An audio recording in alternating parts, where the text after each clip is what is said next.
Hey YouTube, it's Cash. So we're doing another episode on optical choppers. Go check out the previous episodes just to find out what optical choppers are. I'm not going to go into that in great deal today, but this is my second one, and I've modified it, obviously, to just use some simple switches that are triggered by, this aluminum tape and, these wires here. So this whole thing can change around and create a lot of variation and, some polyrhythms. And I can also block some of these or aluminum tape with painter's tape.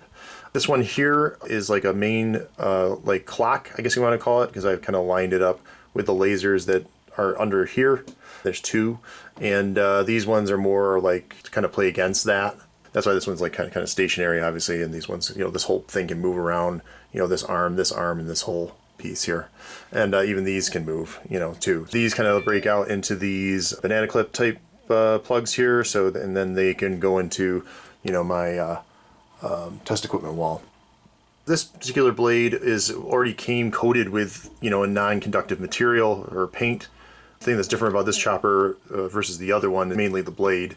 This one just has holes, like a few holes here, and I actually added one hole myself, and I'll probably modify it a little bit more eventually, but this is cool for testing purposes for right now. So I'll go over this part real quick, what's going on with this patch. The goal here, both with the chopper and with most of my series when related to test equipment, kind of been really curious about how test equipment is kind of like similar to analog computers, why analog computers are special, and to try and make that more of a real experience and more of a physical element, like almost like create rhythms that are more organic and sound more like they're actually being played. They're not so so rigid. So that's kind of like what I'm trying to do with this patch, and working with these things and mechanical elements like the optical chopper. So the optical chopper, there's two outs that go out into that, which go into my sound FX machine. It's my circuit bent one. I did an episode on that. You can go check that out. The output on that is going into this Charlie Foxtrot pedal, and that is just going right into the board. There's just two outputs on that. They're going into that. There's a total of 5 outputs on the chopper. So there's one that's going into here. This electronic stimulator and this multiplexer and this pulse generator are all slightly modified. I talked about those in a previous episode. The stimulator goes into the serial data generator, and the pulse generator is going into the data sequence generator, and then I can use both the serial data generator and the data sequence generator to then trigger other things, like this pattern generator. Use it to trigger this BK precision function generator. I can put it into this data pulse, this data generator, and I can use it to trigger the multiplexer, so they can switch between channels. This is a new unit that I didn't talk about before, which is a variable phase generator.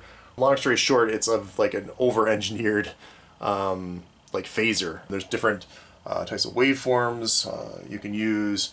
I'm just kind of using it in a simple way right now. One thing I wanted to try, which is just an experiment that I wanted to work with, was just kind of using or utilizing all of my electronic switches, and I'm using my RCA dual tracers and my Heathkit electronic switches. I put both noise generators, both WaveTech noise generators into one. I put both of my WaveTech sweep generators into one, and I put my Hewlett-Packard or HP 3312A function generators, which have a modulation function, into one, and then I took all of those and I plugged them into the multiplexer. I created some interesting movement and mixing them together, and then you get to hear them switch or being triggered. The switching is triggered by the optical chopper, so you can hear it's almost like plays like various notes, and each note has its own tone. the telegraph data message generator and the time mark generator mixed into this electronic switch, and then that's going into the variable phase generator. I'm also using my mixer delay gate. I don't know who makes that. It's kind of a weird, oddball plugin, and I'm mixing together my boxcar averagers, and also I have the BK function generator going into this Bruin Care filter, the one on the left here, and the one on the right is basically my main effect in and out for my board. So also there's the laser output. That's triggering this Ithaco lock-in amplifier, which is creating this interesting pinging kind of swirling effect, because there's only like 2 or 3 holes in that blade that are actually doing anything. I did 2 takes. The difference between the 2 takes, aside from the spontaneity of them, is just variations between this filter on the right, and I also added a SansAmp bass driver to modify the output that's coming out of this data generator. And so I don't know which one I'm going to pick for this episode, so I guess it'll be a surprise. You'll hear one. I'll put in a sample of the other one so you can hear contrast, and I'll probably post the entire other version of this on my Instagram. I'll put information below about the pedals and a link to my Instagram as well. So check it out. Hope you enjoy it. And if you have any questions, post them below. Like and subscribe. Thanks so much.